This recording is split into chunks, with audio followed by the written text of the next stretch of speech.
जो जंगल राज बोल बोल के अपने पापों को, अपने कुकर्मों को जो सरकार जंगल राज का वास्ता देकर के छुपाती रही है, वो आज इस बच्ची की आंखों में आंखें डाल के मुख्यमंत्री जी कहेंगे कि तो ये अभी की बात नहीं है, जंगल राज में ऐसा होता था। अभी मुजफ्फरपुर वाला कांड, फिर दूसरा कांड, फिर अभी अब जो और घटनाएं पता चली, रोज रोज रोज हर रोज कब तक छुपाते रहेंगे। इनका एग्जाम्पल मैंने अभी दिया है कि ये अभी अपने आप को जो कहते हैं ना कि जंगल राज में अपने बातों को ये छुपाते रहे, अपने पापों को छुपाते रहे हैं। आज जो शासन है उसका एग्जाम्पल मैं देती हूँ। आज जो शासन है उसका एग्जाम्पल, उदाहरण वैसे शासन के रूप में नहीं दिया सकता है, उस रूप में दिया जा सकता है जहाँ बुलेट भी इनकी है, गोली भी इनकी है, गुनाहगार भी ये हैं और सजा भी यही सुनाते, फैसला भी यही सुनाते हैं। और वो ऐसा फैसला जो कभी सुनाया जाता ही नहीं है। गुनाहगार जो है बेखौफ घूमते रहते हैं और यही वो बेखौफी अंदाज है जिसकी वजह से आज जितने भी गुनाहगार होते हैं बेखौफ तरीके से, इतना खतरनाक आप देख रहे हैं किस तरीके से ये बुलडोजर से घर को तोड़ा गया है, घर में घुस करके जिंदा जलाया गया। ये फिल्म का स्क्रिप्ट है, कहानी चल रही है स्क्रीन पे।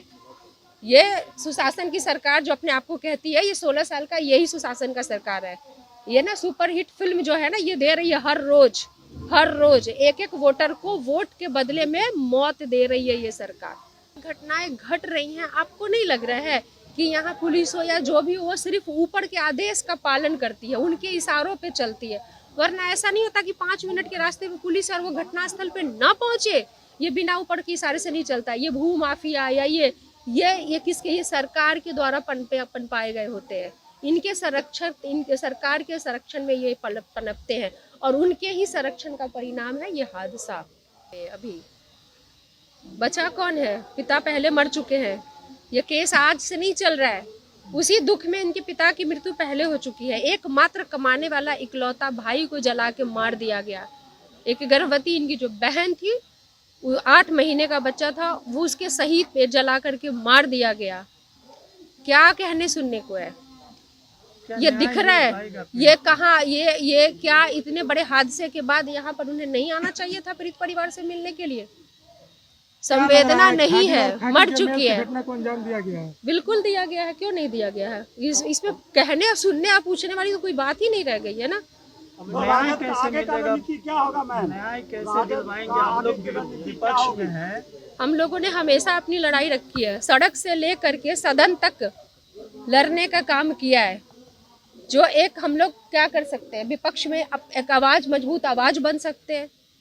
हमारी पुलिस नहीं है ना कि हम जो कहेंगे वो कर देगी, और हमारा शासन नहीं है कि हम जो करेंगे वो सरकार वैसे चलेगी और हमारी बातों को सुनी जाएगी। हम विपक्ष के नाते अपनी बातों को मजबूती से रख सकते हैं, लड़ सकते हैं, लड़ रहे हैं, सड़क से लेकर के सदन तक लड़ने का काम कर रहे हैं। और बदले में एक आम आदमी तो छोड़िए, इन्होंने माननीय विधायकों तक को जिस प्रकार से सदन की गरिमा को तार तार किया गया, बाल पकड़ करके घसीट के सदन में मारा गया, यही आवाज उठाने के कारण, यही पुलिसिया कानून की बात हुई थी ना हटाने की। और आज देख लीजिए कि क्या पुलिसिया तांडव चल रहा है। क्या लगता है किस तरह की जांच की जरूरत है? क्योंकि एक तरफ आप लोगों के जरिए भी ये कहा जा रहा है कि सत्ता और प्रशासन सब मिली भगत से हुआ है ये जांच तो तब की बात होती है जब यहाँ पर आपको पता ना हो कि अपराधी कौन है। जांच तो तब की बात होती है कि कोई सुराग ही हाथ नहीं लग रहा हो। यहाँ तो सब कुछ क्रिस्टल क्लियर है, यहाँ सब कुछ तो दिख रहा है, नाम से लेके पता तक सब कुछ तो पता है कि किसने किया है, कौन है, सब कुछ तो पता है। इनका जो सुनवाई की बात होती है, 1 साल में सजा सुना दी जाएगी, फैसला हो जाएगा, स्पीडी ट्रायल, ये सब सिर्फ कानून के पन्ने में है। अगर इसी तरह से हर, जैसे मान लीजिए जितनी घटनाएं घटती हैं, ठीक है, आप कहें कि ठीक है घटनाएं घटी, पुलिस ने जांच किया, अगर स्पीडी ट्रायल हो, अगर अपराधी भागा हुआ है, उसके घर के ऊपर बुलडोजर चलाए जाए, कुर्की जब्ती हो, एक दबाव बनता है। क्या किया गया अब तक? कितनी जगह छापेमारी हुई है, कितनी घटनाओं में स्पीडी ट्रायल होते हैं, कितनी घटनाओं में कुर्की जब्ती होती है, कितनी घटनाओं में इनके गुनाहगार, ये अगर आज ये बुलडोजर चला तो अब तक तो उनके सारे ठिकानों पे बुलडोजर चल जाना चाहिए। कितनी घटनाओं में होती है, कभी इनका आंकड़ा भी आप लोगों के द्वारा ना लिया और दिया जाना चाहिए।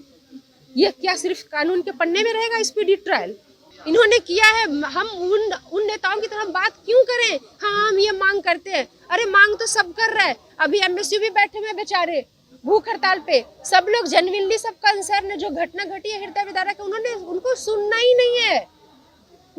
मुझे एक घटना बता सकते हैं जहाँ की हत्या हुई है या जिंदा जला दिया गया और उसके परिवार को मुआवजा दिया गया? तो हाँ, मुझे तब याद पड़ता है कब, जब चुनाव होता है और चुनाव में जब शहीद हुआ जवान या कुछ हुआ तो तुरंत 10 लाख 20 लाख 40 लाख का चंदा लेकर के वो वहां पर भी पहुंचे, अच्छी बात थी। लेकिन उसके बाद जब यही मोहम्मदपुर में जब एक पुलिस का वो जब उनको मार दिया गया तो पैसे और नौकरी, वो तो बहुत दूर की बात है, कोई पूछने तक भी नहीं आया। और 1 साल के बाद भी जब मैं बेनीपट्टी परिवार से मिली तो वही हाल था। और यहाँ भी अगर हम सरकार के भरोसे हैं तो हमें लगता है कि अब आँख खोल करके देख लीजिए, उन पर भरोसा करके कोई फायदा नहीं, क्योंकि मुझे कोई एक भी घटना याद नहीं आ रही है जिनमें जहाँ पर अपराधियों ने घटना को अंजाम दिया हो और सरकार के द्वारा नौकरी की घोषणा की गई हो। मुझे ऐसी एक भी घटना मेरी जानकारी में नहीं है। आपकी जानकारी में है तो आप बताइए। ये कुछ नहीं करने वाली है ये सरकार, ठीक है। यही इनके ये ऐसा दैत्य पैदा कर चुके हैं जो अभी ये इनको ही निगलेंगे और इनका ही राज रहेगा। ये कहने को सुशासन का राज है, ये अब दैत्य राज हो चुका है। जिनको इन्होंने पनपाया, इन्होंने बड़ा किया है, वो चिराग घिसने से निकलता है ना, उनको इन्होंने निकाल दिया है अपराधियों के रूप में या अफसरों के रूप में।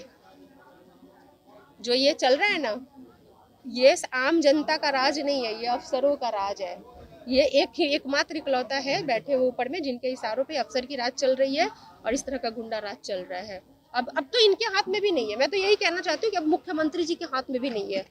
इनके द्वारा जो राक्षस को बड़ा किया गया इतना बड़ा हो गया कि अब वो उनके हाथ में भी नहीं रह गया है। तो इतनी सी भी उनके अंदर अगर कुछ बचा है तो उनको तुरंत गद्दी छोड़ देना चाहिए। उनको जनता से हाथ जोड़ करके माफी मांगनी चाहिए कि मैं सरकार चलाने के लायक नहीं हूँ, मैं गुनाह को नहीं रोक पा रहा हूँ। शराबबंदी जैसी चीजें, अपराध जैसी चीजें, ये कुछ भी मुझसे नहीं संभल रहा है। बिहार मुझसे नहीं संभल रहा है, मेरे बस की बाहर की बात है। अब नैतिकता का पालन करते हुए, मोरालिटी का पालन करते हुए मुख्यमंत्री को ये गद्दी इस घटना के बाद तुरंत छोड़ देनी चाहिए थी।